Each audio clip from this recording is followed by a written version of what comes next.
Live. Everywhere.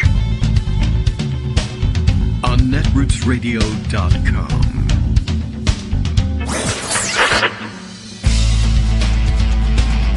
David Waldman. Kagro. In the morning.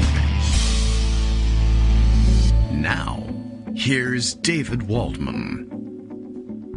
Hey, good morning, everybody. How you doing? It is, for all intents and purposes, Friday, September 3rd, 2021, the gateway to the Labor Day weekend. Am I right about that? Okay, yeah, the kids are off from school in our district today. That's good news, and Labor Day brings us another day off, and then right into the Jewish holidays, which reminds me that I guess means, that Tuesday, another day off the air. All right, well, we'll prepare for that one. Oh, no, that's 2 Tuesdays in a row. Maybe I should do something about it. All right, well, I'll have to make it up to Joan somehow. But, okay, this only occurs to me now as I'm trying to put this thing together for Friday.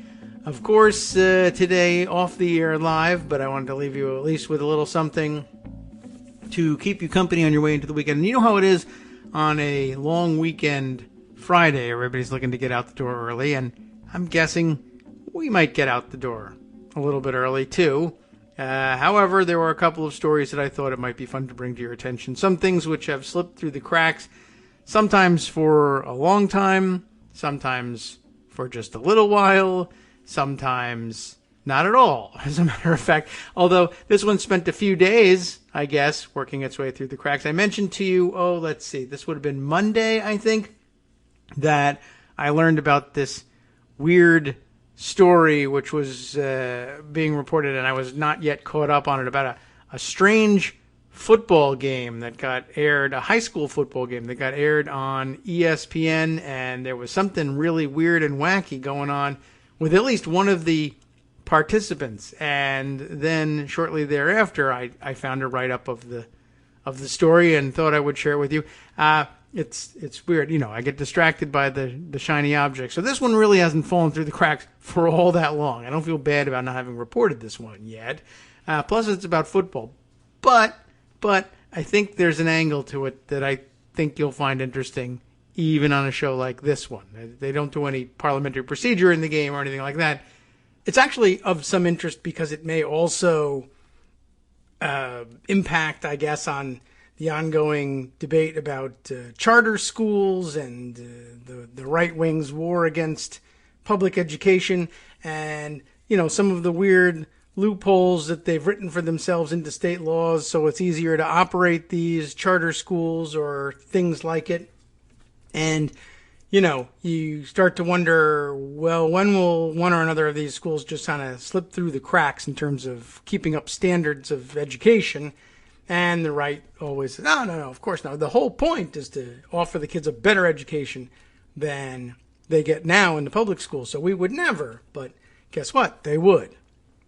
And this may or may not be a symptom of just such a, a symptom of just such an endeavor.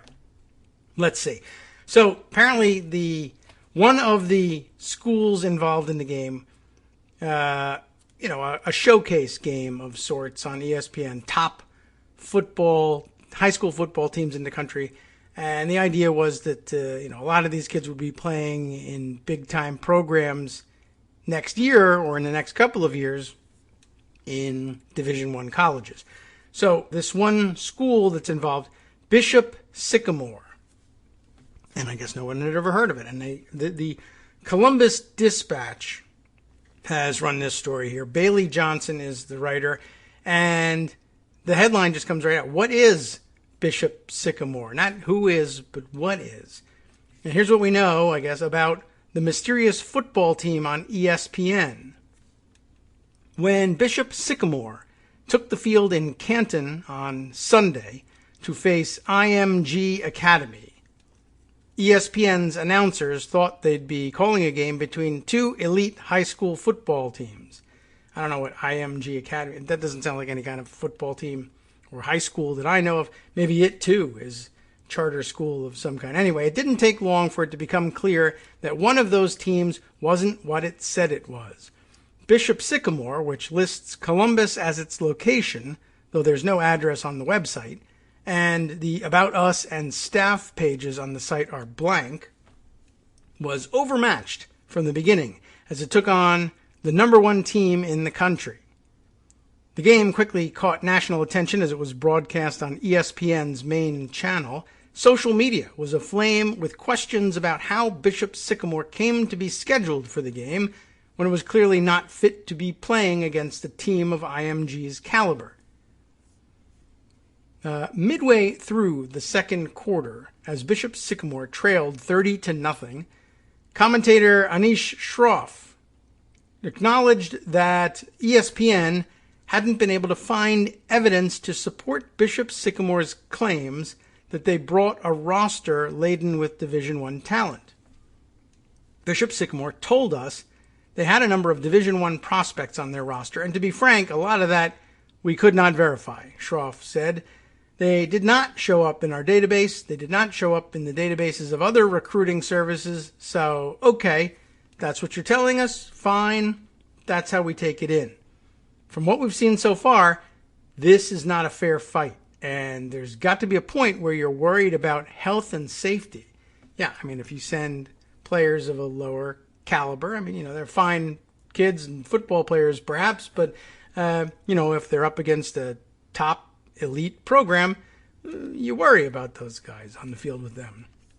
There is embedded here a tweet from Ben Koo, Koo, owner and editor of Awful Announcing, who I've got a tweet thread from about this, but editor of Awful Announcing, I guess sports announcing, who was watching and tweets, and it gets embedded in this article here. This is what happens when ESPN gets duped into airing a high school football game between the two most talented teams in the country and an online charter school nobody has ever heard of that went 0-6 last year and lied about its roster to get on TV. So, I guess a little preview of what we're going to find out here. After the game, which IMG won 58-0, Shroff responded to comments on Twitter that Bishop Sycamore was the only school in Ohio willing to play IMG. But it wasn't even that. Sorry, Shroff wrote, they had no business being in that game today. None. I feel bad for the kids. Player health and safety was at risk today. It was uncomfortable for anyone who watched. Now the next section here tells the tale of what's coming up next. Paragon Marketing Group, whoever that is, scheduled the matchup, not ESPN. ESPN itself did not schedule the game, which was part of the Geico ESPN High School Football Kickoff, whatever the hell that is. Paragon Marketing Group took care of finding matchups and providing them to ESPN. It's a lot of outsourcing. We regret that this happened and have discussed it with Paragon, which secured the matchup and handles the majority of our high school event scheduling, ESPN said in a statement. They have assured us that they will take steps to prevent this kind of situation from happening moving forward. Paragon President Rashid Ghazi, it's a good name, his name isn't Ben. I mean, it's spelled that way, Ghazi. Rashid Ghazi, which I guess is just Arabic for warrior. Anyway, so not that unusual. Just happened to take note of that because I got Benghazi on the brain because I figure that any day now Republicans will be Benghaziing Afghanistan. I mean, they think they already are. Anyway, Paragon President Rashid Ghazi told Awful Announcing, that he wishes his company had done more due diligence on Bishop Sycamore. You think? Ghazi also said that Paragon was unaware Bishop Sycamore had played a game on Friday night in Pennsylvania and would not have scheduled the matchup if they'd known. Yeah, they played on Friday and then they played again on Sunday, which I think violates all the rules. Bishop Sycamore played football both Friday and Sunday night is the next section. Bishop Sycamore lost 19-7 to Stowe Rocks, whatever that might be. I imagine nickname of some kind of, anyway, STO-ROX on Friday night before facing IMG on Sunday. So there you have it. Speaking on Twitter Spaces on Monday afternoon, Bishop Sycamore coach Roy Johnson said about 15 players played in both games, though he said most of them played only small portions. You think if they were in a big-time televised matchup? Oh, well, whatever. Game footage from both matchups reviewed by Awful Announcing's Ben Koo shows that players who appeared in both games played more than Johnson indicated. Surprise. Playing 2 games in 3 days is against any high school rule, but they don't have to abide by those rules not being a high school. Okay. Akron Archbishop Hoban athletic director and football coach Tim Tyrell said, they're not a high school. So what is Bishop Sycamore if not a high school? They played in the big high school football game, right? But not a high school? It isn't clear if Bishop Sycamore is a school at all for the 2021 and 22 school year. The Ohio Department of Education lists no charter schools by that name. But last year, the department listed Bishop Sycamore as a non-chartered, non-tax supported school. A type of school that, because of truly held religious beliefs, like Bishop Sycamore, okay, I mean religious maybe, but bishop of what? If no one ever heard of, okay. Moving on. Because of truly held religious beliefs, they choose not to be chartered by the State Board of Education. Each non-chartered, non-tax supported school must certify in a report to parents at the start of each school year that it meets the Ohio School Operating Standards in a report that must be filed with the Ohio Department of Education. No one from the department's communications office returned a telephone call on Monday, and it was unclear if Bishop Sycamore filed that report. Non-chartered, non-tax-supported schools must report their students' participation and attendance to their local school district treasurer, for which Bishop Sycamore says the state lists as Columbus City Schools. Columbus schools couldn't immediately say whether the school filed anything with it for the last school year. The state lists Bishop Sycamore's mailing address as a post office box and its, quote, physical address as 3599 Chiller Lane in Columbus, which is actually the address of Resolute Athletic Complex, an indoor sports facility near Easton Town Center. An official there, who didn't want to be named, said a football team-sized group of about 30 kids works out at the complex weight room and turf fields about once a month. But no school classes have ever been located at the site. They don't have an actual school here, the person said. No schooling. We're just like their training facility. Johnson said they operate the schooling out of the facility a few days a week. But they say, I guess, the sports facility. He later said that Bishop Sycamore rents the facility, quote, once in a while. The complex's contact for the school is Andre Peterson, who the state also lists as the school's contact. I think he's like the coordinator, I guess you could say, the person from the sports complex said. I think he's like the funding guy. A recruiting address listed online comes back to the library at Franklin University in downtown Columbus. A person answering the phone at the library said Bishop Sycamore rented a room there last year, but doesn't anymore. Johnson said Monday that Bishop Sycamore's 2021-22 enrollment begins on September 1st, and the education will be through Excel, an online school. So they're outsourcing of the education to someone else. Next up, coaches warn of red flags with Bishop Sycamore. In addition to the questions about the academic legitimacy of Bishop Sycamore's program, the football aspect doesn't appear much stronger. Since becoming a program in 2020, Bishop Sycamore has yet to win a game and has been outscored 342 to 49. At least they're scoring a little bit. Bishop Sycamore is not a member of the Ohio High School Athletic Association, which requires member schools to play at least 2 sports in each of the fall, winter, and spring seasons. OHSAA spokesman Tim Stride, or Stride, S-T-R-I-E-D, said OHSAA schools are allowed to play non-member schools, which can help teams fill out their schedule, as Bishop Sycamore did in July when it was added to Hoban's schedule. Tyrell said he and Peterson spoke in the summer about scheduling the game, and Tyrell doesn't recall any red flags in those initial interactions, but when game week arrived, things began to feel unusual to Tyrell.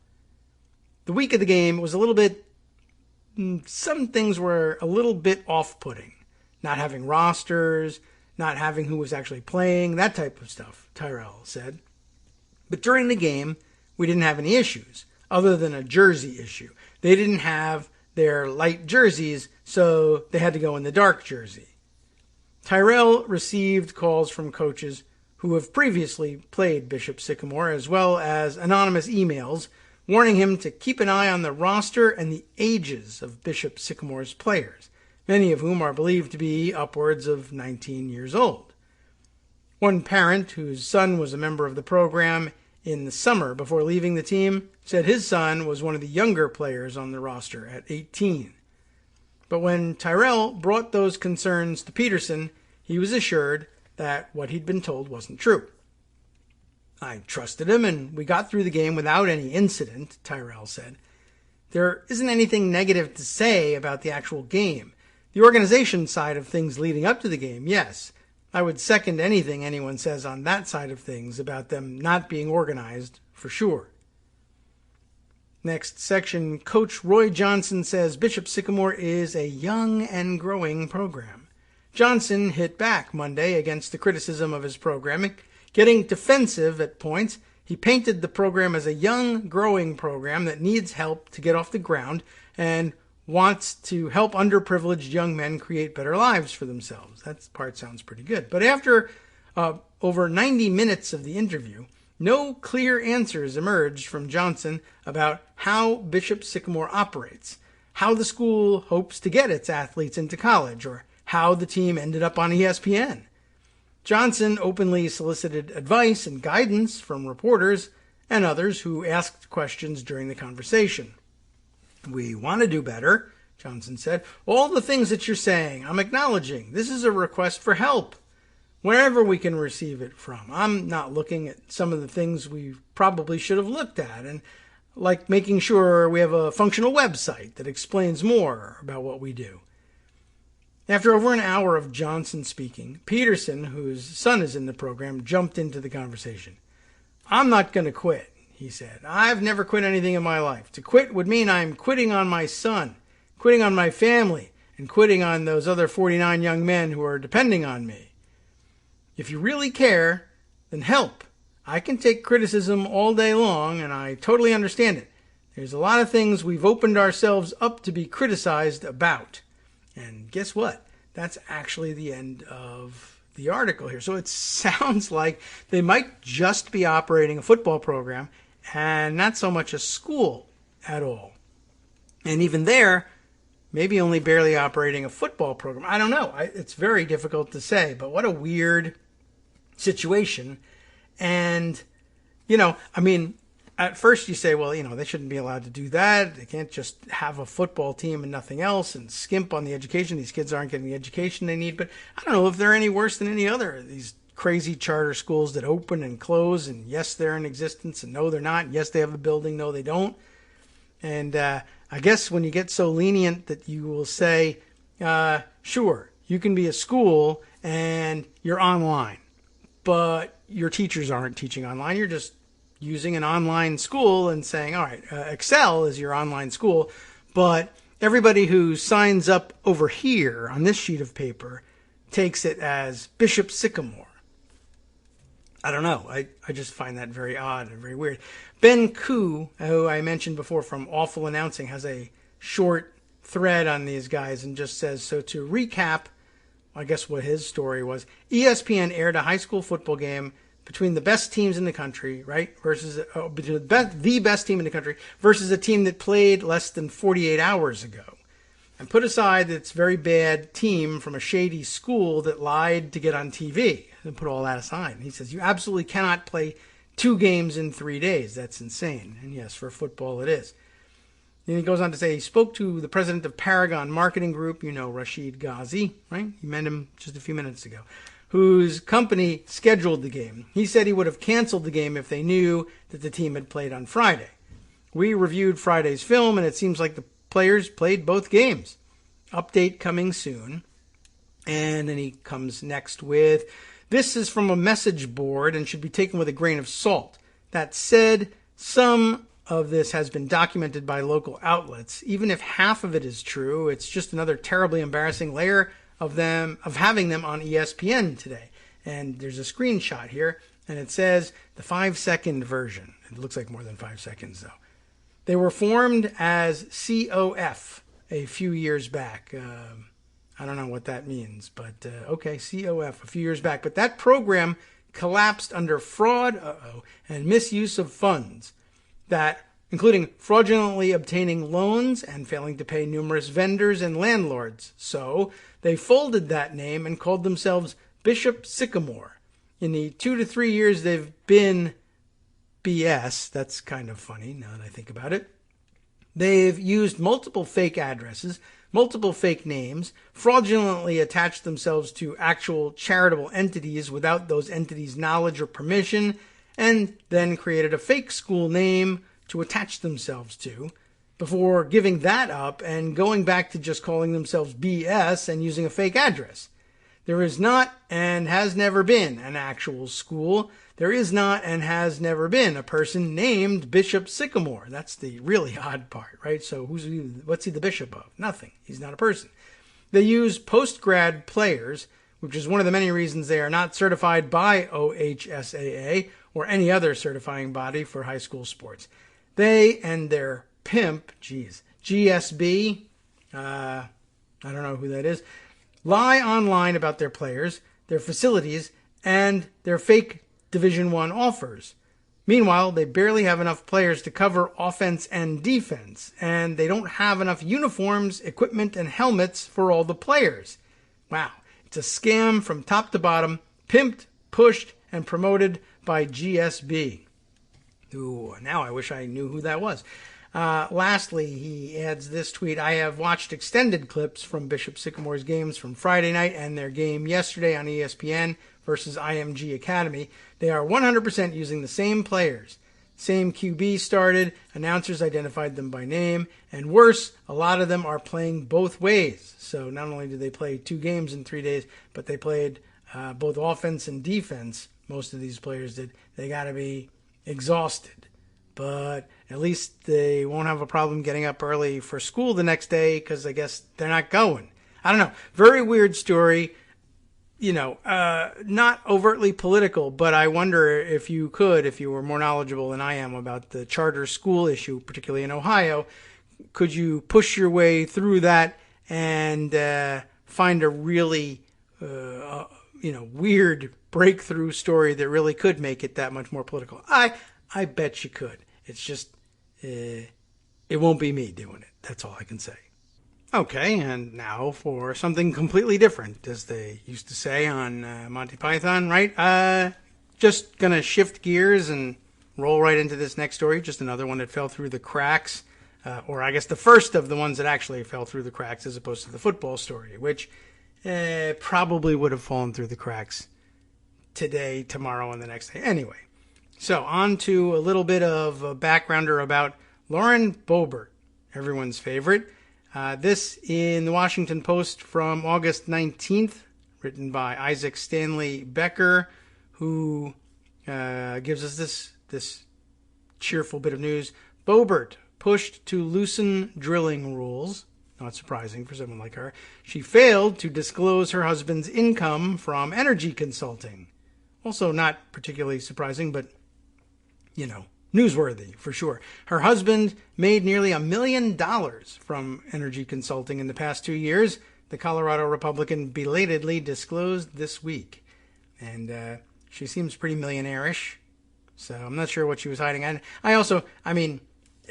I guess she was into like evading taxation on the income, maybe, or something like that, or wanted to seem more salt of the earth than she really was. Because why would a Republican be anything less than proud to announce that her husband or anybody related to her had made almost $1 million or over $1 million in energy consulting? You'd think she would be shouting that from the rooftops.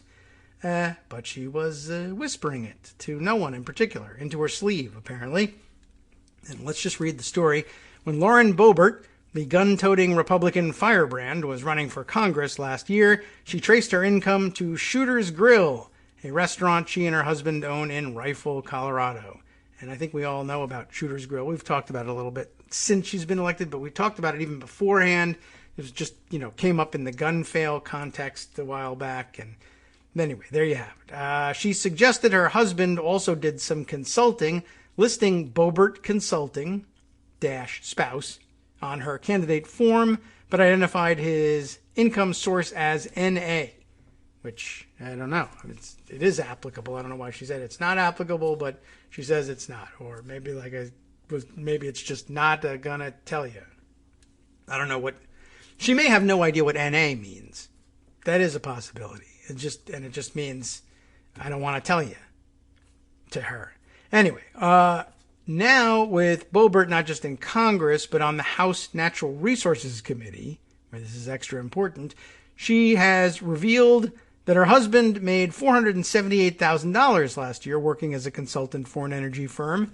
He made $460,000 the year before, she disclosed in a filing Tuesday. That would have been a couple of weeks ago, of course, with the House of Representatives. Her husband, Jason Boebert, earned that income as a consultant for Terra Energy Productions, according to the filing. It doesn't say anywhere in this story, but maybe we can find documentation of it.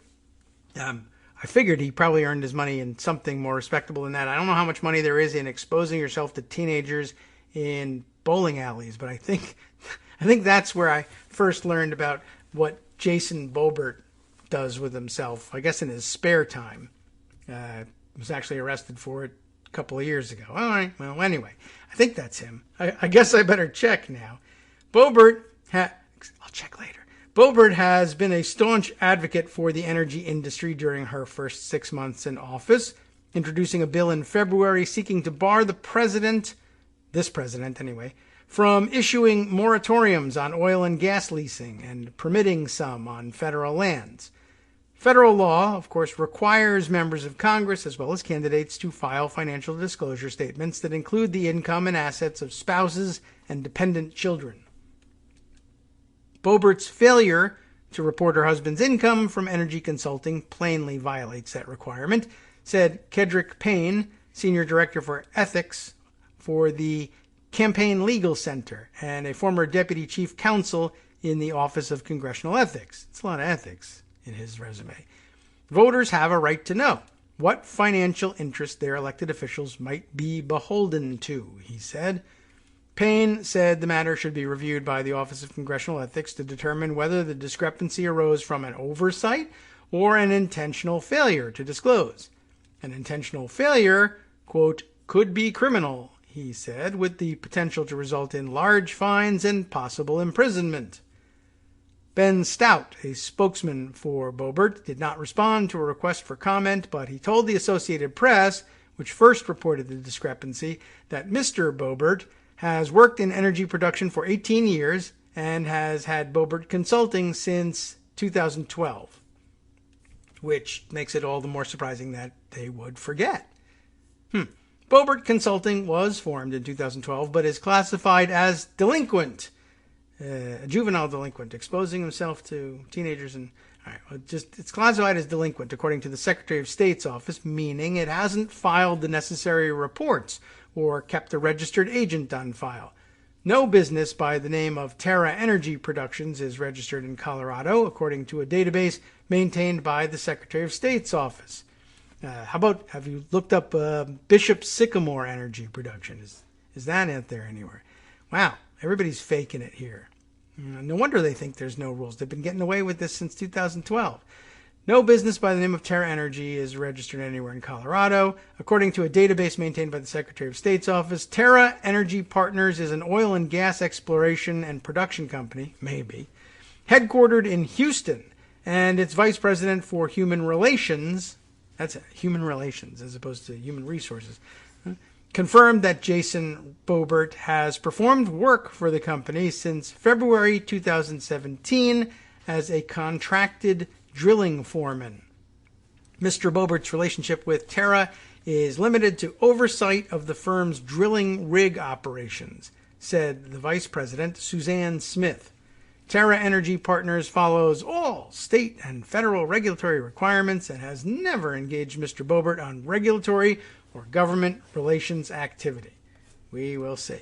This month, a branch of Terra Energy Partners registered as TEP Rocky Mountain asked Colorado's Oil and Gas Conservation Commission to approve, without a hearing, its application for 17 new gas wells just outside Rifle in Garfield County, Colorado, according to a letter to the commission.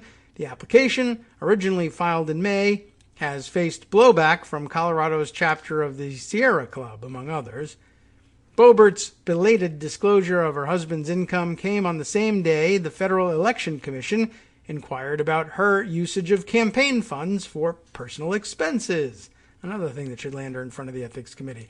A letter from a senior campaign finance analyst at the FEC asked Boebert's campaign treasurer for additional information about 4 Venmo payments made in May and June from Matt Gaetz. No, just kidding.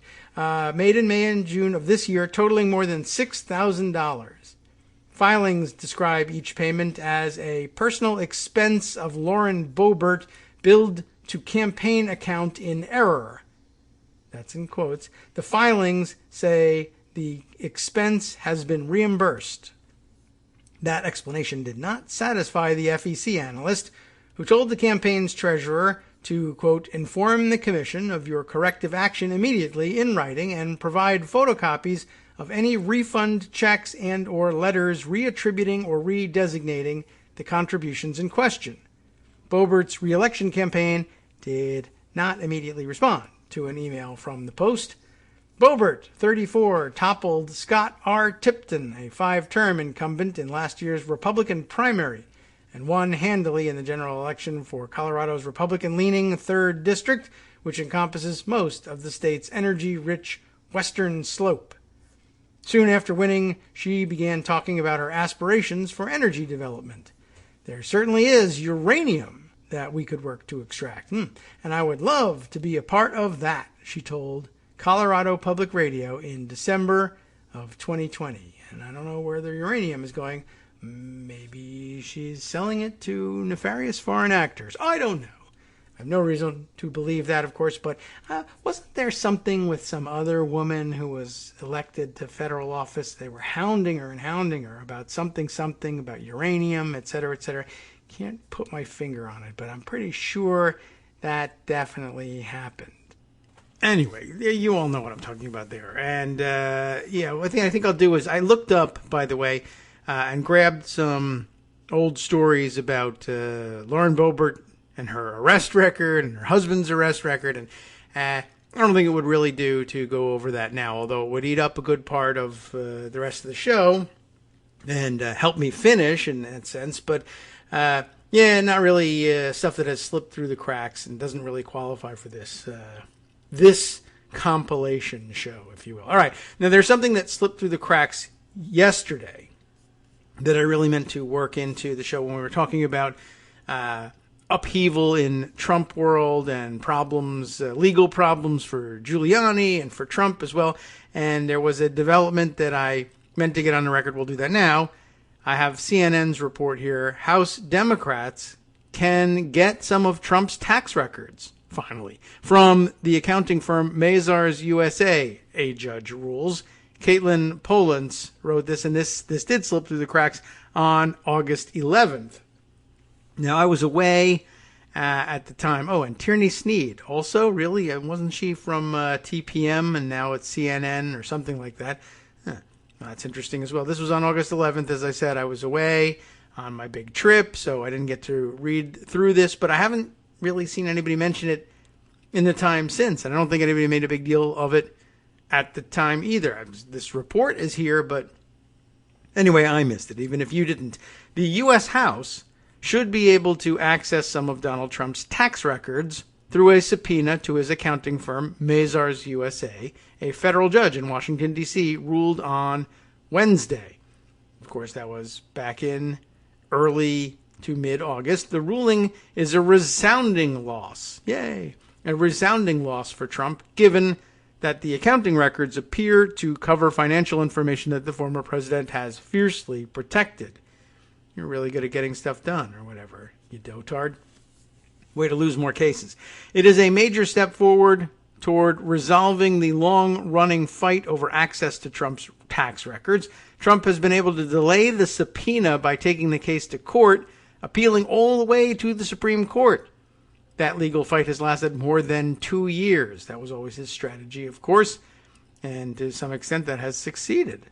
But yet here we are, maybe sort of applying the rule of law at last. The case is a continuation of the House tax returns case that traveled up to the Supreme Court. Now, District Judge Amit Mehta has weighed the House request for Trump's financial records against the standards laid out by the Supreme Court in its 7-2 ruling last year.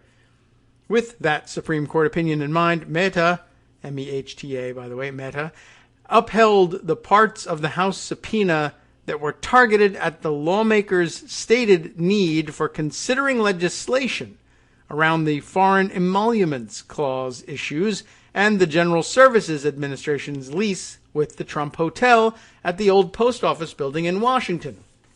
Don't mind telling you at this point, two really kind of obscure issues, they got a lot of attention at the time, but that fell by the wayside, but that Armando and I have been saying for years, this is ridiculous. This really needs to be worked out. There's only one way to read these provisions of the Constitution and this provision of law. He should have been in the dock for this a long, long time ago. And they appealed and this and that in the Supreme Court. And, finally, guess what? Yeah, that's the law. We've been right all along. It just took 2 years, 3 years. It'll end up being 4 years before everybody finally agrees. Yeah, I guess that was the law after all. All right, fine. We'll enforce it against a rich guy with a suit. Shh, jeez. I mean, I don't know what to tell you about that. Anyway, so yeah, again, Foreign Emoluments Clause and the GSA's stupid lease that they, for whatever reason, just chose to turn a blind eye toward over the lease of the old post office building where his hotel is. You remember, that was the provisions of the lease say that GSA isn't permitted to lease the building to anybody who's a government employee or in any way connected, like with government service. Oh, the president is totally different. He's not involved in the government at all, except he embodies the government in other parts of the law. Anyway, oh well. The committee can also access some financial documents from 2017 and 2018, Mehta decided. So there's quite a bit that could be forthcoming. Mehta ruled that the subpoena of Mazars in some ways should be treated like any subpoena that it issues, the committee that is, especially as the committee investigates Trump's Washington, D.C. hotel lease with the federal government. 10 years too late. Not really, but several years too late. The committee has presented detailed and substantial evidence that President Trump, at least through his business interests, likely received foreign payments during the term of his presidency. Mehta wrote regarding the Emoluments Clause, which bars the acceptance of gifts from foreign nations without congressional approval. The judge noted that the Trump Organization gave to the Treasury Department more than $400,000 in payments during Trump's presidency, validating the committee's belief that President Trump's business received some foreign payments during his presidency. The committee, therefore, is not engaged in a baseless fishing expedition. You can see here that there was the Trump hope there. The Trump lawyer's hope was that if he gave a whole bunch of money to the Treasury and said, well, that's all the money that foreign interests paid to the hotel. You can see I'm not taking it as emoluments. I'm giving it to the Treasury Department. Well, no. And of course, in order for you to give it to one, we don't know how much you took. There's no accounting for that. You say it was $400,000 or more than $400,000. We say, prove it. You say, I don't have to, or just take my word for it, or don't worry about it, or it doesn't matter because I'm not keeping it. Which, one, we don't know if there's some portion of it that you are keeping. And two, on the other hand, it does say that, you're not supposed to accept the emoluments. In order for you to have given it to the Treasury Department, you would have had to accept it from foreign entities. And so, boom, it's done. Yeah, we could work it out where, as it sometimes happens, presidents are given gifts and they then turn the gifts over to Treasury. But it's not, it's not cash. It's a physical object that they turn over. And so it's a lot easier to do the accounting, for one thing. And anyway, the whole point is, it says right in the Constitution, this cannot happen. And this guy served his entire presidency with it happening. And so now you know that, stuff that's like expressly forbidden by the Constitution is like, we'll get around to deciding how to dispose of this problem after he finishes serving his term, doing this the whole time. That's kind of how weak our system is at this point. So, yeah, that's a little bit about why we worry about it collapsing entirely when we don't really enforce things.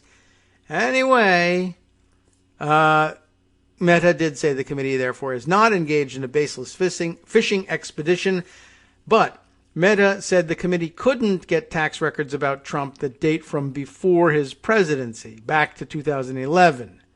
Mehta said the justifications offered by the House committee for the other records it subpoenaed, which the committee said it needed for potential legislation around presidential financial disclosures, does not warrant disclosure of President Trump's personal and corporate financial records when balanced against the separation of powers concerns raised by the broad scope of its subpoena.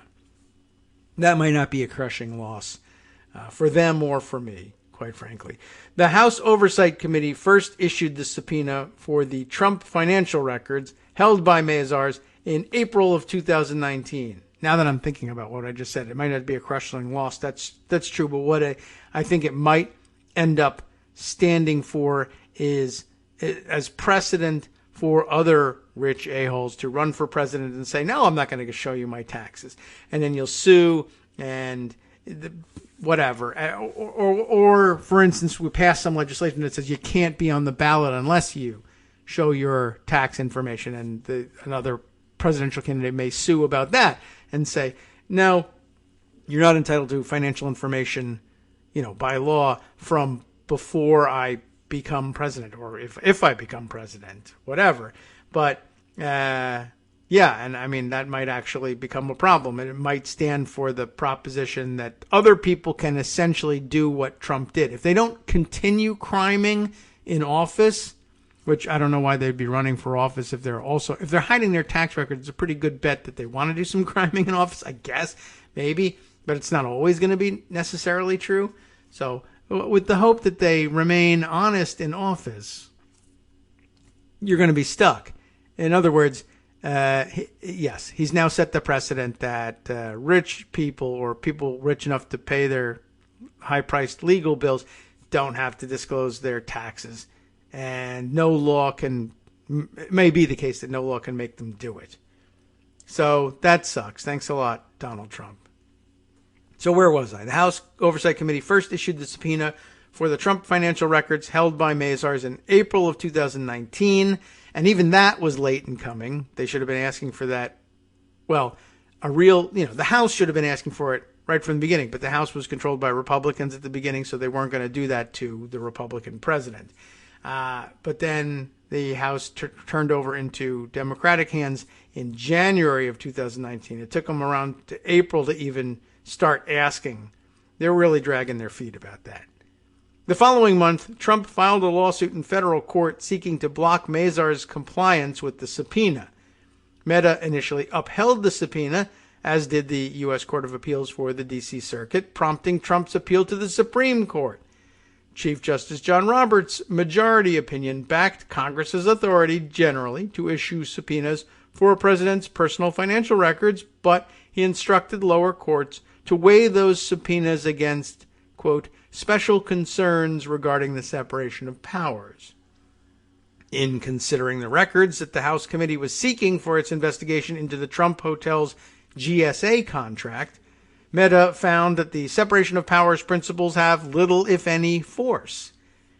By freely contracting with GSA for his own private economic gain, and by not divesting upon taking office, President Trump opened himself up to potential scrutiny from the very committee whose jurisdiction includes the management of government operations and activities, including federal procurement. The judge wrote that he happened to occupy the presidency for some portion of his still-in-effect lease does nothing to change that fact.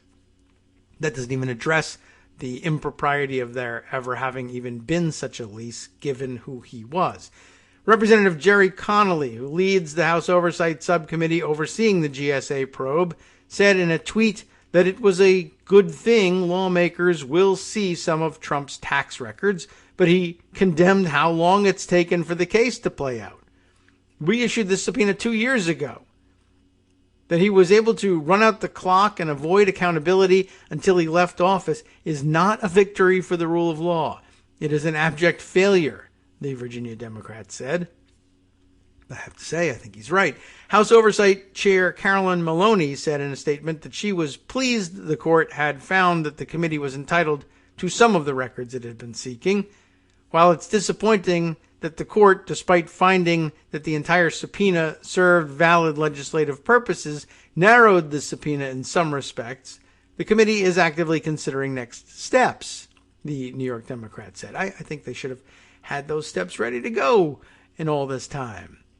Lawyers for Mazars did not immediately respond to a CNN request for comment. A lawyer for Trump did not immediately provide comment. This case is separate from the litigation around the request for Trump's tax returns issued by the House Ways and Means Committee, which is the real foot-dragging that I was thinking of, not the government oversight or I guess they're both House Oversight Committee, Connolly and Maloney. But the Ways and Means Committee with, Richard Neal?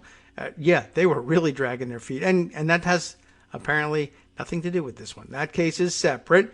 In the Ways and Means case, a judge won't be deciding before November whether lawmakers can obtain the Trump tax records that the Ways and Means Committee sought from the IRS. I had forgotten that there were the two separate ones going on. But at any rate, at least some of the information will eventually, like 8 years from now, come to light. And I am pleased to see that, finally we might actually get some kind of decision. Way too late, but they might actually work out, maybe the emoluments clause is a real thing. And I don't know. But I guess they weren't. It's too late to do anything about it. I wonder what they can do about it. I'll give that some thought. And I hope they will too. I guess they're considering next steps right now. But anyway, at least that's on the record now. And I'm glad for that. Another story that demands some attention and hasn't gotten it yet so far on the show, but it's only been a short time since I've been ignoring it. I'm going to use the plumb line piece from Greg Sargent from just the other day to catch up with his opinion piece. Of course, Kevin McCarthy keeps revealing how ugly a GOP House would be. The news story that's buried within it becomes obvious right away, but this is the way he narrates the story. Mark this down, Greg Sargent says. If Republicans win the House in the 2022 elections, one of their very first acts in the majority will be to impeach President Biden for the offense of having won the 2020 election. Now, okay, that's a joke, sort of, kind of, but only partly.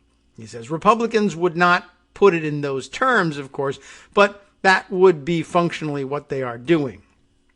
We're now beginning to see just how ugly a GOP House takeover would be for the country. What is unmistakable is that a Republican House would be singularly devoted to using its power to avenge Donald Trump's 2020 loss and to whitewashing his efforts to overturn it in every way possible. Here's the story. Case in point, House Minority Leader Kevin McCarthy has now openly threatened to use a GOP-controlled House to punish private companies that comply with lawful subpoenas issued by the House Select Committee examining the January 6th insurrection. This story actually makes it a good follow-up to the previous story, since it has a little bit, at least, to do with congressional subpoenas. He points, Greg does, to McCarthy's tweet of his own statement on what's going on from the other day. He says, my statement on Democrats asking companies, as he says, to violate federal law. You know the story. Adam Schiff, Benny Thompson, and Nancy Pelosi's attempts, he says, to strong-arm private companies to turn over individuals' private data would put every American with a phone or computer in the crosshairs of a surveillance state run by Democrat politicians. And in case you didn't know what this is about, I mean, I thought he might be describing things a little bit more. But let me go back to Greg Sargent's narrative of what's happening here. Of course, I guess if he doesn't pull over to the side of the road for an explanation of it, of course, the January 6th committee subpoenaing, or rather putting telecom companies on notice that they should be preserving records in case they do, in fact, issue subpoenas. I think that's the situation we're in now for the communications records of, various members of the House Republican Conference and perhaps their discussions with the White House on January 6th. And I think we named those players the other day, and they are exactly who you would think. Biggs, Bogart, whatever her name is, and we're just talking about her, but for whatever reason, screwing things up. Marjorie Trader Green, Gosar, Gomert, Cawthorn, the whole gang. And of course, they're very upset because they could be caught red-handed in all of this, and they'd rather not be. Anyway, Greg goes on to say, in an extraordinary statement, McCarthy lashed out at the Select Committee over its directive earlier this week. And there's the explanatory story that we might need. I'll at least link it so that you can read up on it. Well, he links it in his story. The directive earlier this week, the telecommunications and social media companies should preserve records that might be relevant to their investigation. Now I sort of feel obligated to sort of fill in the blanks just in case, so you get to where we stand procedurally. He's referring to the Washington Post's reporting from a day or two ago. House January 6th committee asks telecom companies to retain phone records related to Capitol attack as it ramps up investigation. Dave Clark, Felicia Sonmez on this August 30th story. So that's Monday. The House Select Committee investigating the January 6th attack on the U.S. Capitol asked 35 telecommunications and social media companies on Monday to retain phone records and other information relevant to its inquiry as the panel ramps up its investigation ahead of the return of Congress next month. That's now this month, September. That list was expected to include phones used by some members of Congress. A person familiar with the request, who spoke on condition of anonymity, of course, said on Friday of last week, a week ago today, committee spokesman Tim Mulvey on Monday declined to say which individuals were included in the request out of respect for their privacy. But we know who they are. Or at least we think we do.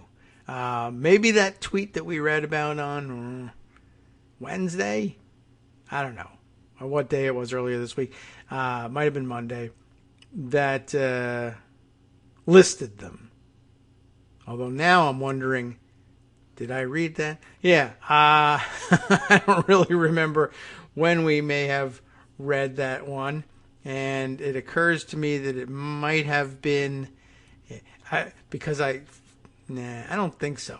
But because I recorded today's program over several days, did I read it what would effectively have been today?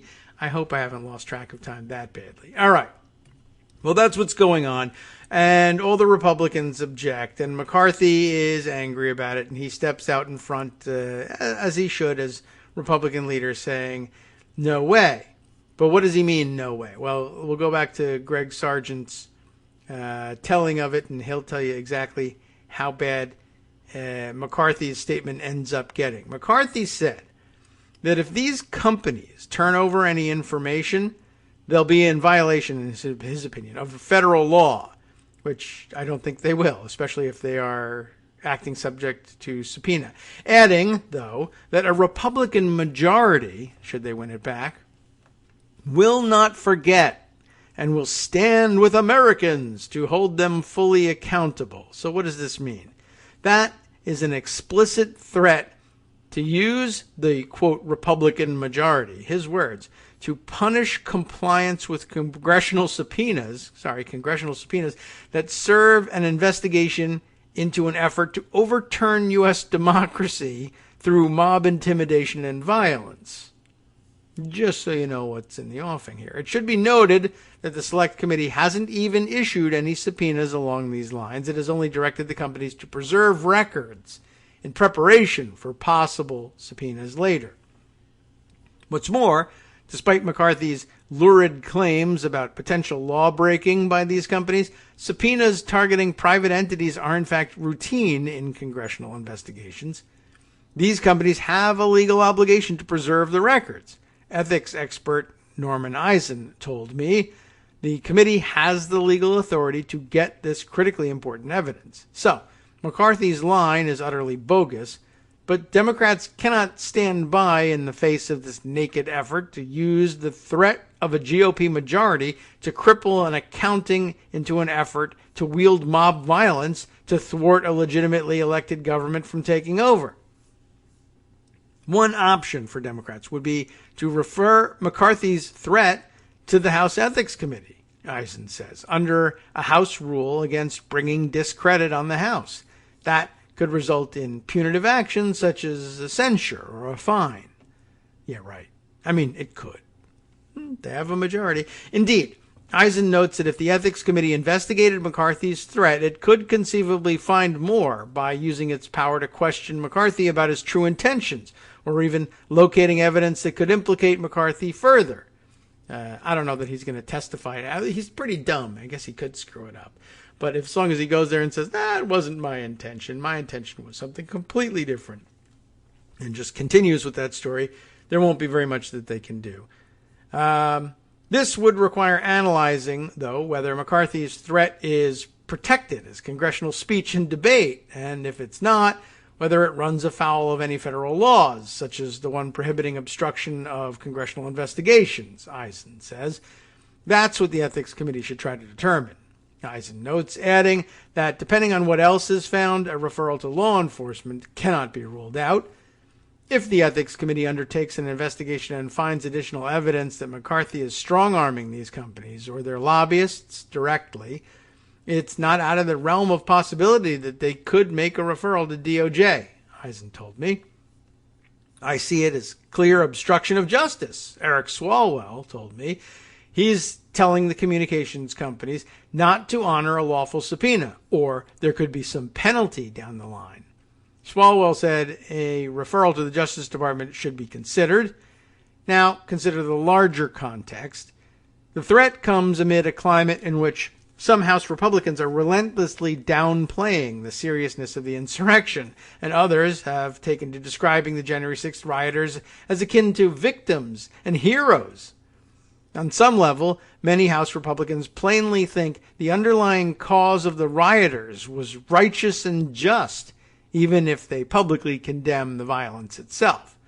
All this comes as Republicans are already pressuring McCarthy to prepare to impeach Biden on invented pretexts, showing that a GOP House would nakedly abuse its power to slake the Trump rump's desire for vengeance over 2020.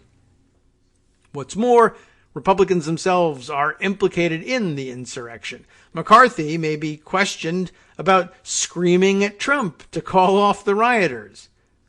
Jim Jordan may be questioned about a December 21st meeting with Trump about subverting Biden's electors in Congress. I don't think I even knew about that meeting. And Democrats say the phone records they may seek include those of lawmakers, possibly Republicans, who talked to Trump in the lead up to and during the violence. So McCarthy's threat is really an effort to protect Republicans themselves from accountability. It's all of his, at this point he probably should have said, all of his high-flying rhetoric about it, we're going to stand with the American people who might be targeted unfairly by these Democratic tyrants. They're at this point, they're probably targeting Republicans in Congress. None of the rest of the American people need them to stand with them at this point. Anyway, so like we said, McCarthy's threat is an effort to protect Republicans from accountability. It's also an effort to carry forward a cover-up designed to preserve the myth that a virtuous set of motives undergirded the worst outbreak of U.S. political violence in recent times. In that context, it's easy to see how a House GOP majority could use its investigative powers in 2023 to exact retribution against companies that cooperate with the January 6th investigation, even if Democrats still controlled the White House and Senate. We ought not to be desensitized to the horrifying implications of what the highest-ranking Republican in the House has suggested. Stephen Vladeck, a law professor at the University of Texas at Austin, told me, we ought to be universally condemning that kind of blatant extortion. And that's exactly what it is. So we're here today to do that. Let's universally condemn it. I think that should be pretty easy. Now, that leads us to another story about things getting ugly in the House, this time inside the Republican conference itself. And for this, TPM's Summer Concepcion. I was like, Sumner? That's a really odd name for anyone to use, but okay. Summer Concepcion brings us the story under the title, Under Scrutiny Himself, Biggs demands McCarthy oust both GOPers on the January 6th panel. See what's happening here? House Freedom Caucus Chair Andy Biggs of Arizona on Wednesday demanded that Minority Leader Kevin McCarthy boot Representatives Liz Cheney of Wyoming, of course, and Adam Kinzinger of Illinois, the two Republicans serving on the Democratic-led January 6th committee. All committees in the House are Democratic-led, but you get the idea. Boot them from the GOP conference following the panel's reported inclusion of Biggs in its request for telecommunications companies to preserve the phone records of Republican lawmakers. So not only would Republicans plan to take retribution on any communications, telecom companies or social media companies or anybody who would supply information subsequent to or subject to a subpoena, not only are they going to take their revenge on them, but they want to take their revenge on the Republicans who served on the panel that made the request as well. In a letter to McCarthy obtained by CNN, Biggs demanded a change to the rules for the GOP conference due to some members choosing to, quote, work with the Democrats. Oh, that probably deserves some sort of sound effect there. You work with the Democrats. Now, remember, of course, that come campaign time, they'll always say, I'm bipartisan. I can reach across the aisle. Not Biggs. He'll say, of course, the opposite. There's that strain of the Republicans, but lots of them will tout their ability to work with Democrats. But this tells you where the House Freedom Caucus is. How dare you? We want them booted out because some of them will choose to work with the Democrats. All right, well, work with the Democrats to investigate and potentially remove Republican members from the House, as they should be. Biggs goes on to offer a revisionist take on the events of January 6th by denying that it was an insurrection. Without evidence, Biggs accused Cheney and Kinzinger of being, quote, two spies for the Democrats that participate in the GOP's conference meetings despite our inability to trust them. Biggs attacked House Speaker Nancy Pelosi, that's to be expected, over her rejection of Representatives Jim Banks, Republican of Indiana, and Jim Jordan, you know who he is, to serve on the panel, citing McCarthy's move to yank the rest of his selections for the committee following Pelosi's move before pivoting back to calling for Kinzinger and Cheney's ouster from the GOP conference. Of course, Jim Jordan himself probably seeing his phone records subpoenaed at some point because everyone knows that, well, at least we know this much, he was in conversation with Trump on January 6th and asking him, along with Matt Gaetz, please call off your people in this attack. We're going to want to know about that. And do you think Jim Jordan is going to cooperate with the orderly processing of a subpoena for his own phone records? No, I don't think so. Anyway, Biggs goes on to say, Congresswoman Cheney and Congressman Kinzinger defied the request offering to aid the Democrats in their investigation. Biggs wrote that it would be the request not to serve and for all Republicans to boycott service on the committee. We cannot trust these members to sit in our Republican conference meetings while we plan our defense against the Democrats. He may actually sort of have a point there. It's just the real point is you should not be allowed to use like official resources like the building that you're meeting in for the GOP conference to plan your defense against an investigation into an insurrection against American democracy. That's what really ought to be disallowed. Actually, Cheney and Kinzinger should be the only ones able to use government property for a meeting like that. Or not a meeting like that, but a meeting of the Republican conference. It ought to be out of bounds for the Republican conference to use government property to plot such strategy. Anyway, I guess the text of his letter is embedded here in a tweet from Melanie Zanona, who is Melanie Zanona? Melanie Zanona is a Capitol Hill reporter for CNN. How you doing, Melanie? I don't know. Maybe we've used your stuff before, but apologies for not recognizing you. But at any rate, her tweet is embedded in the story, and that's where you can find the text of Andy Biggs's letter. Biggs notably fired off his letter to McCarthy a day after the House Minority Leader issued a Trumpy gripe over the January 6th committee's requests to 35 social media, email, and telecommunications firms to preserve records that it believes are relevant to its probe into the deadly Capitol insurrection. On Monday, the committee sent preservation requests to firms that include Yahoo Mail. I don't know if they consider that to be a separate entity or not. But anyway, Yahoo Mail, U.S. Cellular, 4chan, good luck with that one, and encrypted messaging app Signal. U.S. Cellular, isn't that like the discount cellular carrier for like maybe middle-aged and old people who don't know how to use phones or something? I don't know. That's the impression that their TV ads give me. I could see some of the House Republicans using that as their carrier.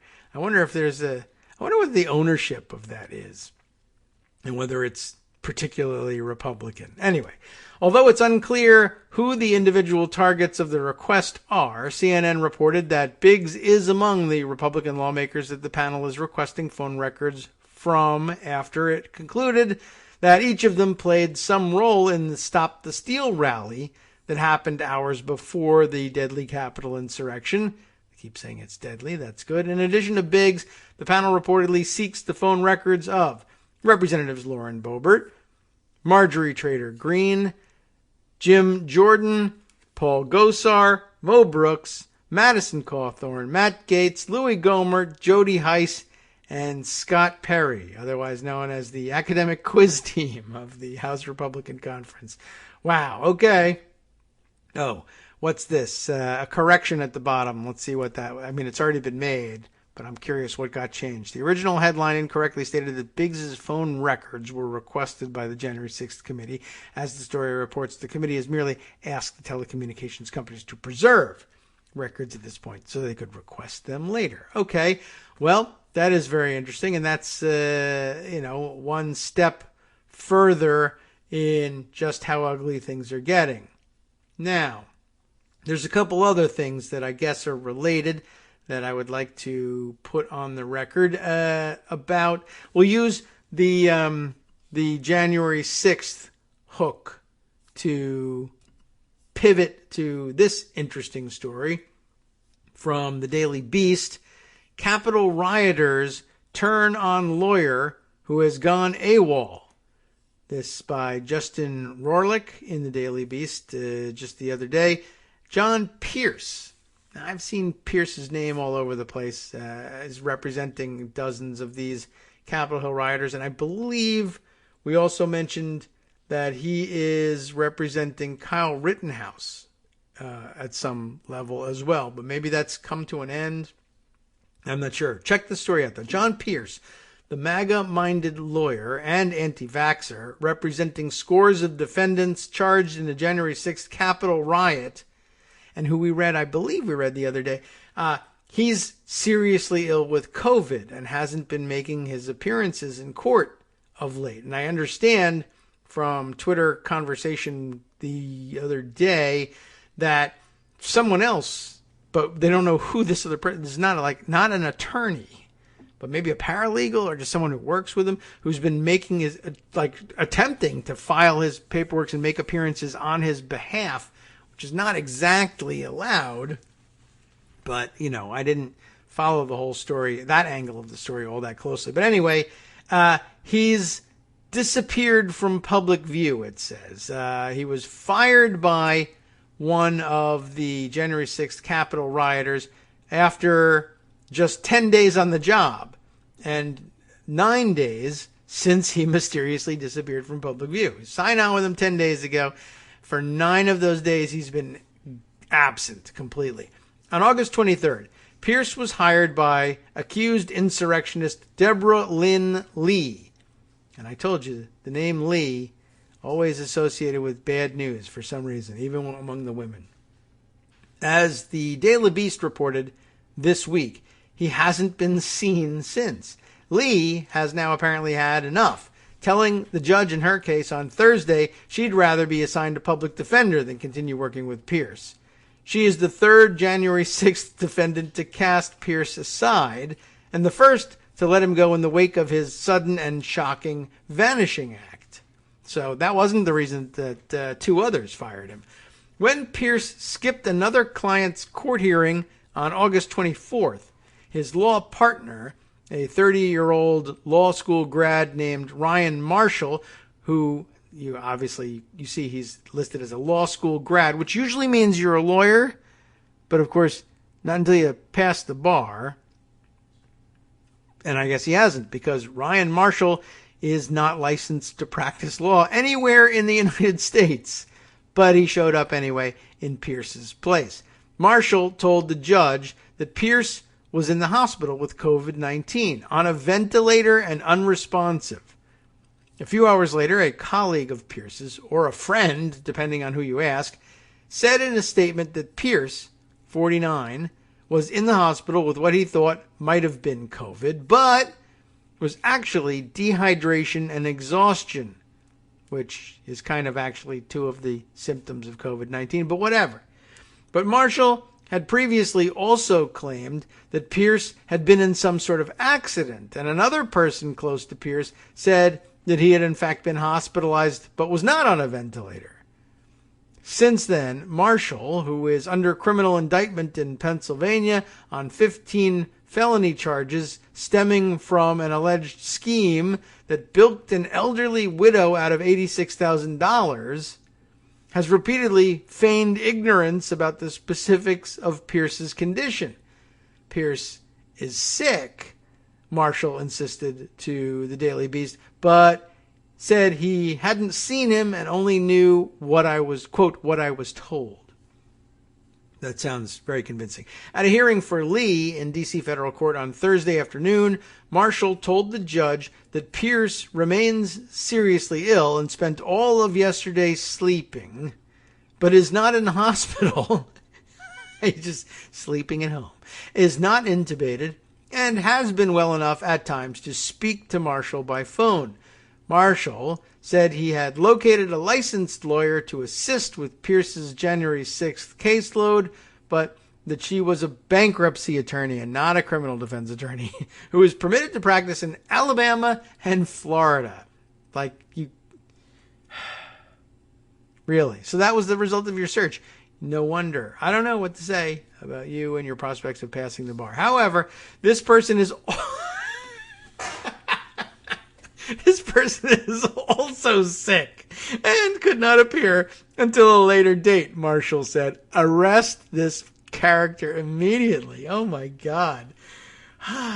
Lee told Magistrate Judge Zia Faruqi, my best guess at the pronunciation, that she wanted him off her case. Okay. Is he saying the judge? She's saying the judge should be dismissed, or she's saying she wants Marshall off the case? And Pierce.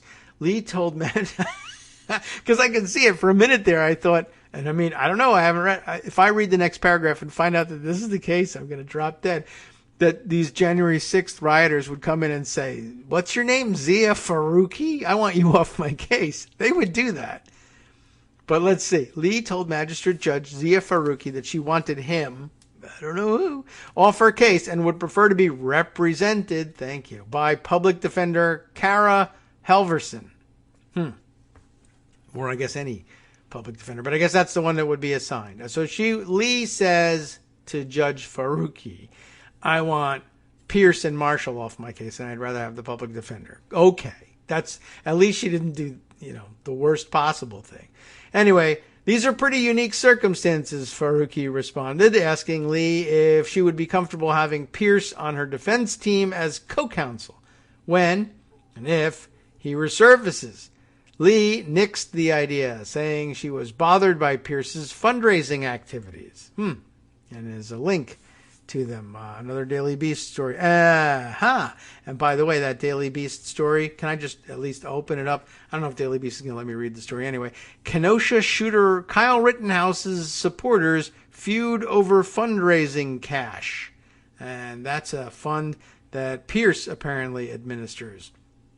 So, interesting. And that brings me back to my desire one day to return to reading that profile of Kyle Rittenhouse that I feared would be mistaken for a sympathetic profile, and it kind of was. But I mean, it's sort of, I was more interested in its explanation of how he might have been just too weak a figure, Rittenhouse and his family, for that matter, to keep from getting caught up in a situation where they were being manipulated by a bunch of grifters. But that a lot of the image that Rittenhouse was portraying to the public, I think, came from, came as a suggestion from the grifters who attached themselves to him. And so the picture we have of him might not necessarily be one of his creation. And, at the age of 18, there's not that much that he could have created yet. But anyway, it turns out that Pierce, who hangs out with nutballs like Ryan Marshall over here, somehow attached himself to Rittenhouse early on and, might be a driver of this image that Rittenhouse now has so that he can cash in on it. Okay, back to the article. With Pierce AWOL, at least 17 January 6th defendants are now effectively without counsel. Marshall's court appearances have been the subject of mockery online, and I guess right here on this show, and have left Pierce's clients to essentially fend for themselves.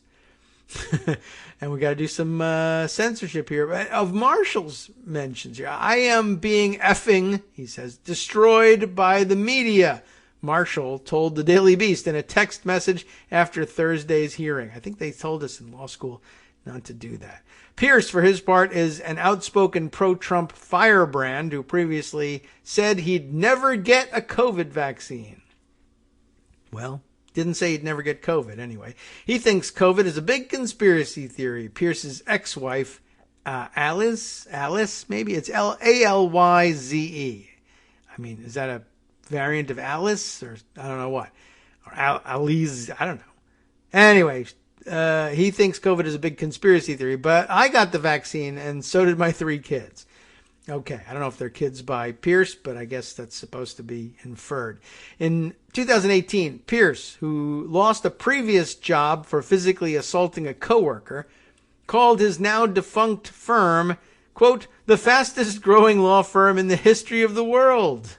Well, he's pretty Trumpy, all right. The firm is now defunct, so it is the fastest dying law firm, possibly. It's a contender for in the history of the world. Certainly not the fastest growing, as it did not grow. 3 years later, the firm is shuttered and saddled with accusations of financial irregularities and a debt load exceeding $70 million. That might be the fastest growth in the world. The Daily Beast has tried unsuccessfully to reach Pierce via phone, text, and email. Astral projection as well, probably. His office numbers are out of service, and a contact number he submitted with his last court filing goes directly to an unidentified voicemail. A cell phone number listed for Pierce on his defunct firm's website connects to a woman's voice saying, "This is no longer the number for John Pierce. Please do not leave a message." Well, that's pretty definitive. There's more to be discovered about that guy, I am sure, and I would be interested in finding out more about his connection with Kyle Rittenhouse, though I'm not certain that's where we'll turn next. I had thought instead, perhaps, to turn to another, pivot to another similar or / connected story, this one in Slate, which, as it turns out, Greg had in his Raft O Stories for Thursday, but we didn't get to, so maybe I will do him the favor of sharing it. I was ready to do it anyway, so the fact that he had it in his queue and I had it in my queue probably means something. Somebody figure it out and let me know what it is. Again, it's in Slate. Richard Hasen. Do I pronounce it correctly? Hasen. Hasen, and we've read his articles before. Writes this piece: the legal minds who tried to overturn the election for Trump are being welcomed back into polite society. And that's not a great thing. Not all of them. Rudy Giuliani having his troubles, and Sidney Powell having hers, and Lynn Wood as well. And I guess now John Pierce having great difficulty. But who is it that's able to worm their way back into polite society? Let's find out. Though it hasn't received the attention it deserves, courage from Republican election officials and leaders helped save this country from a total election meltdown in 2020 based on lies about voter fraud from the incumbent President Donald Trump. I think that's still too generous to some of those Republicans, but we've discussed that before. Georgia Secretary of State Brett Raffensperger refused to, quote, find more than 11,000 presidential votes in Georgia, as Trump personally requested, declining to give Georgia's legislature an excuse to falsely declare Trump won the state. Former Acting Attorney General Jeffrey Rosen rejected entreaties to have the Department of Justice claim fraud in states Biden won. He did so despite pressure from Trump and Jeffrey Clark, a DOJ official who vied for Rosen's job and was ready to do Trump's bidding, potentially in violation of federal law. And Federalist Society judges, such as Stefanos Bibas, I don't think I know him, excoriated bogus Trump attempts to overturn the election in court without evidence or solid legal theories. But memories fade fast. On the right, within the Federalist Society, and even among others who apparently value civility over preserving democracy, some are quietly welcoming back into the fold those who would have stolen the election for Trump, or who fomented the violent January 6th insurrection. Most appear to be doing so not because they supported the insurrection or Trump's ridiculous claims, but out of willful ignorance of the facts, or in the name of civility or free speech. It's a mistake, and it's taking us down a dangerous path. Almost a month ago, Slate's Mark Joseph Stern wrote about how Jeffrey Clark had landed a cushy job as chief of litigation and director of strategy at the New Civil Liberties Alliance, a conservative libertarian law firm that battles, quote, the administrative state. Among those on the board of advisors of the NCLA are former D.C. Circuit Judge Janice Rogers Brown. Why did she leave the D.C. Circuit? I don't even know. And noted libertarian law professors Randy Barnett and Eugene Volokh. Oh, really? Despite entreaties, nobody involved in the organization has spoken out about Clark's appointment. And I don't think Volokh, would have hesitated when he was writing about such things. But I don't know. For whatever reason, he's hesitating now. Or consider the Federalist Society and its relationship with John Eastman, a former Chapman University Law School professor who, quote, retired under pressure after representing Trump in bogus election lawsuits and after giving an incendiary speech just before insurrectionists stormed the Capitol on January 6th. As law professor Jim Oleski explained in a post on a listserv for constitutional law professors, Eastman was using his weight as an academic to rile up the crowd with lies. Eastman purported to be able to speak with authority, at length and definitively, that, quote, we know there was fraud, traditional fraud, because, quote, they put those ballots in a secret folder in the machines. They were unloading the ballots from that secret folder, and voila! We have enough votes to barely get over the finish line. We saw it happen in real time last night during the Georgia Senate runoff, and it happened on November 3rd as well. That's his quote. The claims were bogus and have been repeatedly debunked. Eastman, meanwhile, has remarkably since claimed that the insurrection was caused by Antifa. Before January 6th, Eastman served as the chair of the Federalist Society's Federalism and Separation of Powers Practice Group. After January 6th, amid calls for the Federalist Society to distance itself from Eastman, the Federalist Society said nothing. But the group did change his bio on its website to scrub out the reference to the chair job, and the site no longer lists the chairs of their practice groups. But Eastman remains a contributor and has spoken at least once since January 6th at a Federalist Society event. Then, over the weekend, Eastman was allowed to join that private listserv of constitutional law professors.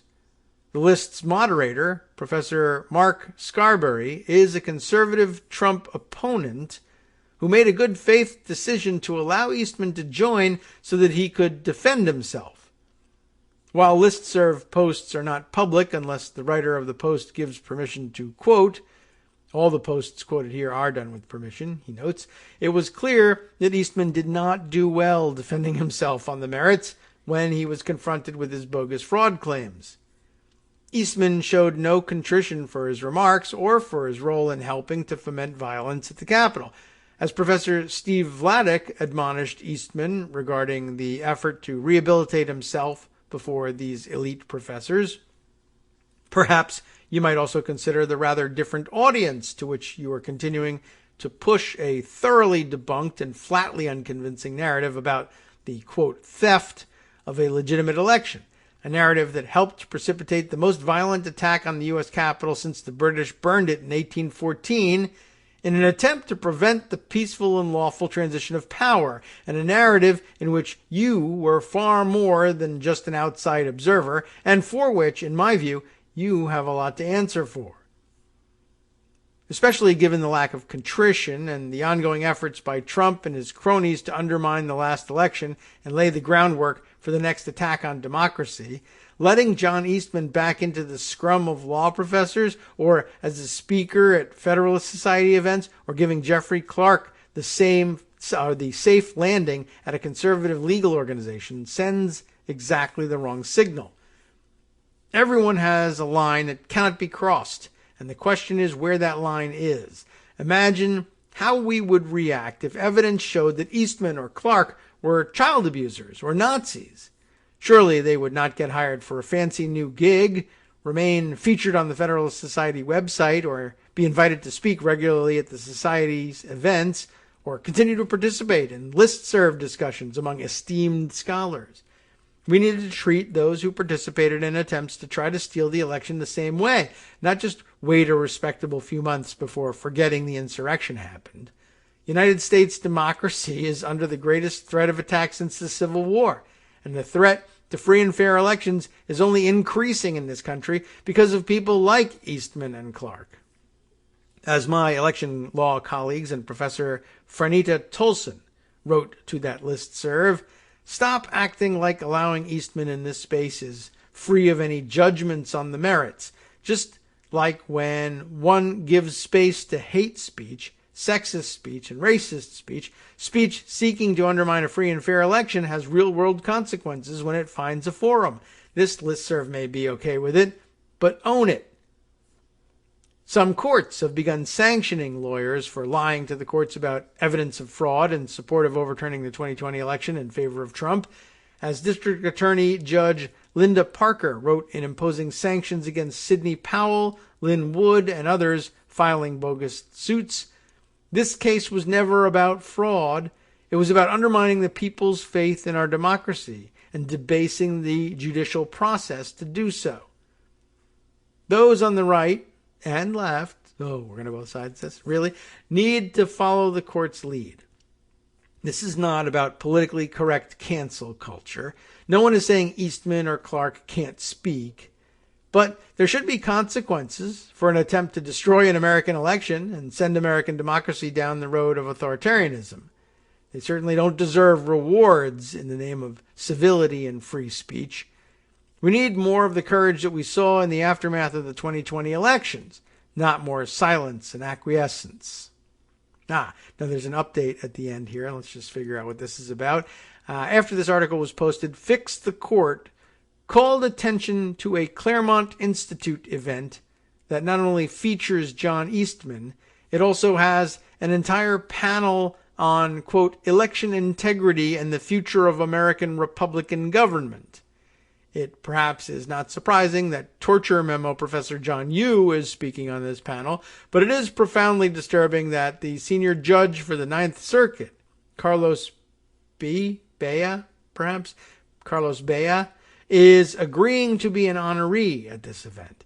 He deserves round condemnation for lending his name and credibility to Eastman's attempt to promote the big lie and rehabilitate his reputation.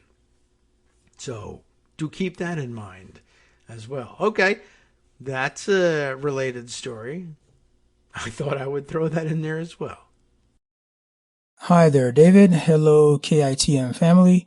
Today I'm coming to you as the senior Haitian correspondent, hoping to give you an update on what the goings-ons in Haiti since the earthquake and tropical storm. Well, as much of an update as I can. This article was written about a week ago, and it's basically bigging up the DoD for their continued flow of aid to the motherland there, my homeland, Haiti. The Defense Department's Joint Task Force in support of Haiti has helped save hundreds of lives in the past 2 weeks, a Pentagon official said, supporting relief efforts for the island nation as it recovers from back-to-back natural disasters. As you may remember, on August 14th, a 7.2 hit the island, shook the country, causing widespread destruction, resulting in a death toll of about 2,200. And I would suspect that death toll is going to rise, much like the 2010 earthquake. A lot of people died after the fact due to externalities. So the article continues. An Air Force C-130 deployed to Haiti on August 15, carrying a team from U.S. Southern Command to assess the impact of the earthquake. U.S. Southern Command also established Joint Task Force Haiti, with the Navy using Scan Eagle drones and P-8 Poseidon planes to provide aerial images of the areas affected by the earthquake, and 4 helicopters, 2 UH-60s and 2 CH-47s, providing airlift support for relief efforts. On the 25th, in a press briefing, Army Major General William Hank Taylor provided an update on DoD's contribution to the humanitarian relief efforts. And he goes on to say, as a result of those missions, the military has assisted or saved over 436 lives and delivered more than 163,000 pounds of aid and supplies. Lives saved are counted when disaster victims are rescued or evacuated with life-threatening injuries or from conditions that pose a direct or potential life-threatening risk. Jose Ruiz, a U.S. Southern Command, Southcom we call it, spokesman, told Air Force magazine. I'm not going to read the rest of the article. The one thing that drew me to this particular article, and I wanted to read it, is a little bit about myself. I joined the military back in 2011, and for several reasons. I probably have 5 or 6 different reasons. I'm not going to list them here, but of those reasons, the earthquake that happened in 2010, as I was watching the news coverage of that, one of the images that I saw was the Comfort, the Navy ship, on the coast of Haiti, and providing aid there. And I saw that And I was already here. I've been living here my entire life, but of course, my kinfolk are back there, and that endeared me to the U.S. Navy. So that's one of the reasons why I ended up joining the Navy. And it's good to see that they're still doing good work in Haiti and good work around the world. The military can be used for good. Now, I understand there's their purpose and what they generally train for is how to kill people in mass. This is what armies are designed to do. But there are still opportunities to provide relief. They have so much logistical capacity, and they can do good, particularly in the Navy. So shout out to the Navy for that. This isn't sponsored content or anything, but I'd like to just share that a little bit and give folks a little bit of an update. What's going on in Haiti? Things are still in turmoil. Things are bad. And now we're deporting people back to Haiti, even though nothing's gotten any better, especially when you consider the head of the government was recently assassinated as well. So it's a bad place. Haiti's in a bad way, and it needs help. The people of Haiti need help, and folks that are here in the States don't need to be getting deported at this time. If anybody needed asylum or refuge at a time like this, it's the folks of Haiti. And with the close relationship that Haiti has with the United States, next door neighbors. So, Biden, if you're listening, relax. Tell your goons to relax. All right. That's it for me. Thanks everyone for listening. Thanks David for the time. Again, you can find me on Twitter at Darwin_Darko. Talk to you later. Thanks again, Darwin. Now I got something else for you. Not so sure how much longer we'll go with the show. Do I try to fill out the 2 hours? I don't know. Anyway, want to hear a weird story? I've got one. I found this tweet thread. I don't know how. From Amanda Bolden, Bouldin. She tweets with the handle Bolden Amanda. She just reverses the name, so you'll be able to find her on Twitter if you'd like to follow along. But get this story. Tweeted just Wednesday, I guess, the 1st. And I found this very curious. Not all that surprised, she begins, that Governor Chris Sununu of New Hampshire, right, thinks that he may have been exposed to COVID. I missed that news, but not surprised by it myself. But wait till you hear Amanda's reason for it. She says she was at the State House yesterday. She is, by the way, herself a state representative, again, in New Hampshire. I think that's mandatory. Everybody is one, or has to be eventually. There are, I believe the correct number, 400,000 members of the state legislature. That is not true, but she is a state representative for New Hampshire's Hillsborough District 12. And, that's what you really need to know in terms of why she was there at the State House. And she says she was there yesterday and she saw the governor briefly while she was there. She continues, I also overheard the most unbelievable conversation between two GOP legislators. Legislator 1, she is discreet, declines to name them here. Legislator 1 says, although it's possible she doesn't know who they are, because again, there's a billion of them. But Legislator 1 says, I might have to leave early. My wife is in the hospital. He goes on then to describe the symptoms that she's suffering from, she says, and says, I didn't hear much. But Legislator 2 then responds, I was in the hospital recently with a similar situation. They wanted to test me for COVID. They brought out the swab and I said, absolutely not. I told the nurse to leave the room. I put on my shorts, pulled out the IV, and went to dinner with my wife. Then Legislator 2 went on to describe being at dinner with his wife that evening and the police calling his cell phone because he was missing from the hospital, obviously. There is so much to unpack here. First, she says, you're ill enough to need an IV and hospitalization, but then you went to dinner. Second, it's pretty clear based on the exchange that legislator 1's wife has COVID, and legislator 2 did at some point as well. And not only did legislator 2 not get treated, he went out to eat when he was apparently unwell enough to earn hospitalization. Now, I think, she says, the most revealing thing here is how legislator 2 straight up bailed when his conspiracy theories about COVID were threatened even the tiniest bit. The moment he realized that his illness might be the thing he's been insisting doesn't exist, he literally just ran away. Can you imagine?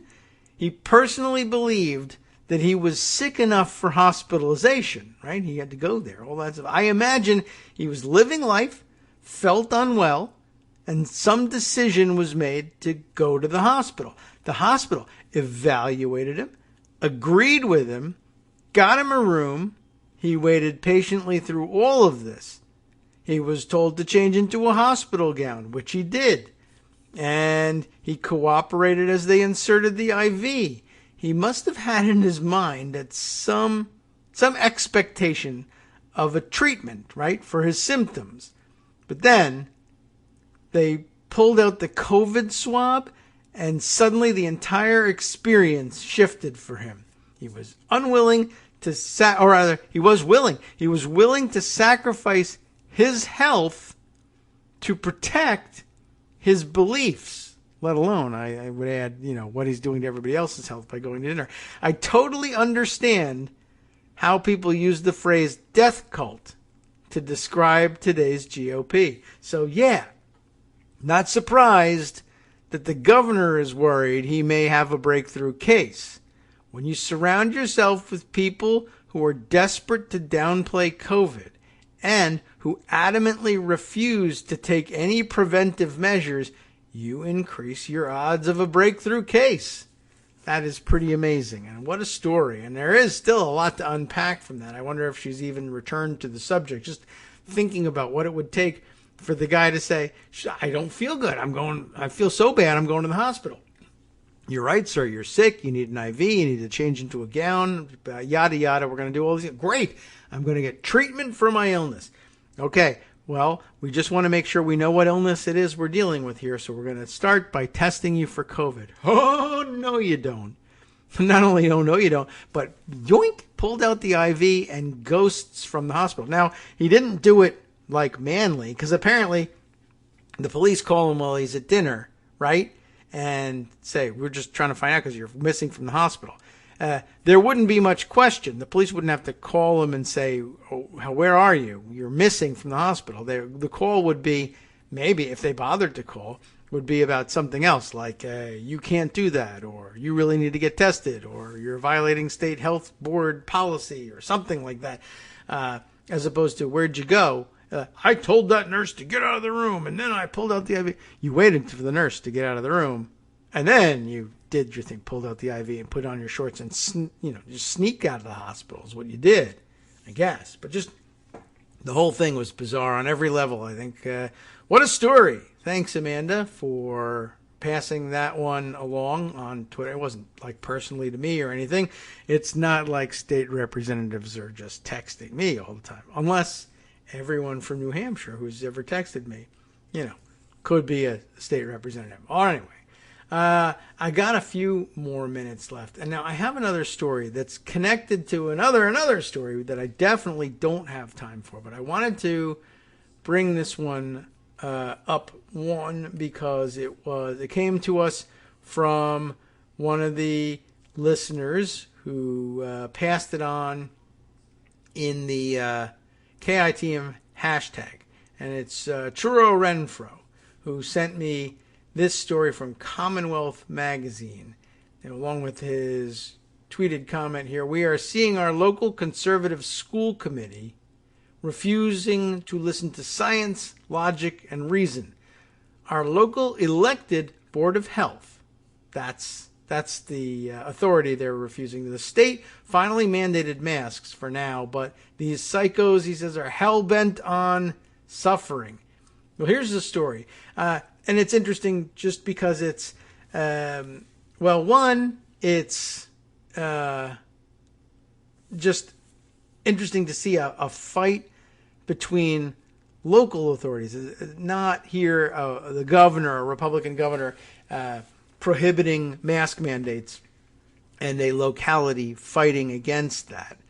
But in this case, two local entities having this fight instead. And two, it's from Northeast New England. So it's not a southern state or a traditionally Republican state. But, of course, they've got a Republican governor there in Massachusetts. So anyway, here's the point. In Kingston, dueling policies over masks.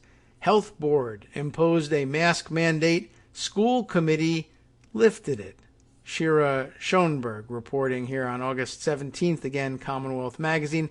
The Kingston Board of Health voted to require masks in schools last week, a couple weeks ago now, and the following day, the Kingston School Committee voted not to. Great. The Board of Health has no mechanism to enforce its mandate, but Health Board Chairman Joe Kasna said if school officials ignore it, quote, they're acting at their own peril. They're, of course, acting at the children's peril and the teachers' peril as well. Governor Charlie Baker's decision not to mandate masks in schools, but to leave the decision to individual districts, pushed this year's most contentious debate to the local level. But sometimes leave it to the locals is not so simple, if local boards cannot agree. One observer described the cross-jurisdictional battles between health and education officials as a pissing match, which really health standards, I think, would ordinarily say you shouldn't really be engaging in. But okay. But it is a serious one, with battle lines drawn over vital issues of health, safety, education, and personal choice. Blah. It is a battle seen clearly in Kingston, a South Shore coastal town that is predominantly white and well off. The Board of Health voted 4-1 on August 9th to mandate masks in school buildings, with exceptions for eating, drinking, and medical reasons. Kasna said he sees it as a no-brainer when the health and safety in children are involved. While he knows some people disagree with the mask mandate, I'm on the Board of Health, not the Board of Popularity, Kasna said.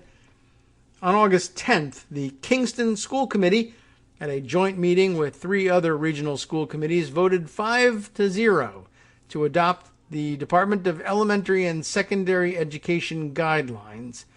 The guidelines, quote, strongly recommend masks in elementary schools and for older unvaccinated students and staff, but does not require them. In July, the school committee rescinded the mask mandate it imposed last year, so the latest vote leaves the mask decision up to each family. That's pretty local.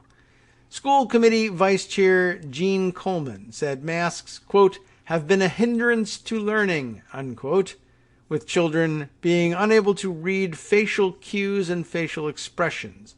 She thinks it is illogical once social distancing rules are lifted to require masks in the classroom when students will be sitting next to each other unmasked during lunch. I guess that she has a small point there. Families should have the option to choose whether to send children in a mask or not, Coleman said. And it's really, though, better that they spend 90% of their time in masks and 10%, I guess, unmasked during lunch, even though the results may be just as bad, but anyway, the contradiction upset parents like Joshua Warren, a former Kingston Select Board chair. Warren kept his kindergarten son remote last year and is scared to send him into a first-grade classroom this year with no social distancing and the virulent Delta variant circulating. Warren said he was relieved when the Board of Health voted for the mask mandate, and it's beyond him to understand how the school committee disregarded public health guidance. It's dangerous to send a child into a classroom unvaccinated with 20 or 30 kids who are unvaccinated and maybe unmasked, Warren said. The question of who has jurisdiction remains unresolved in Kingston. The superintendent said The school committee is continuing to meet, but referred questions about who has jurisdiction to the state departments of education and public health, which declined to comment. Attorney Jason Taylorman, whose firm represents 23 municipalities, including Kingston, said the question of jurisdiction is coming up in many communities. Generally, the school committee controls school facilities, but the Board of Health can promulgate regulations covering schools when there's a demonstrable risk. One resolution to the issue, many Democratic lawmakers, teachers' unions, and some school officials said public health experts want is for the state to set the rules, but no go with a Republican governor. I think school boards would be happy to be able to say we're doing this because we're required to do it by the state, said Glenn Kuchar, executive director of the Massachusetts Association of School Committees. They'd rather be forced to make an unpopular decision because they had no alternative than to get half the community angry at them. But Taylorman noted that Massachusetts is a home rule state, so towns generally have a right to make their own decisions in areas like public health. Baker said Monday that he is not considering changing the state's mask guidance. Baker, a former Swampscott selectman himself, reiterated that his general position is to set a statewide standard, but let the locals make the call that makes the most sense to them. So a little bit of both, right? Giving locals the opportunity to own the decision they make is big and important issue, Baker said. Okay. Just great. Good solution there, Charlie. Now, I guess we'll close things out at this point by bringing this story up, which I picked up from Tegan Goddard's Political Wire. And you know how he works. He is sort of summarizing what he found elsewhere. And there's a larger story, and it's very long and involved because it is, of course, a ProPublica story, as it turns out, that really deserves lots more time and attention, but it requires more time than we have left. So for the moment, we will use Tegan Goddard's summary of it and use it to play off of what we just heard from up in Massachusetts in this disagreement between the school board and the Board of Health. This may be relevant. So Tegan Goddard's Political Wire summarizes the story this way. Election deniers seize control of local GOP. Election deniers organized to seize control of local GOP. Now, what's this about? Well, a couple of things.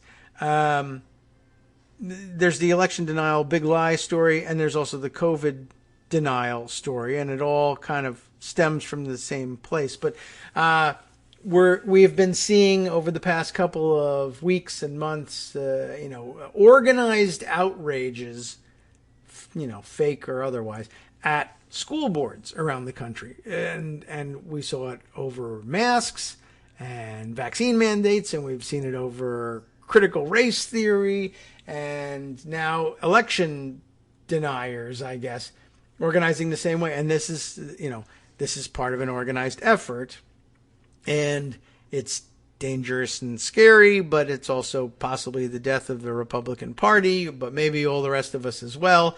So I thought I would bring it to your attention. Maybe next week we can spend more time on the fuller ProPublica story, but the summary goes like this. Steve Bannon is back in the news, has used his popular podcast to urge thousands of Trump supporters to take over the Republican Party at the local level, exerting more partisan influence on how elections are run, ProPublica reports.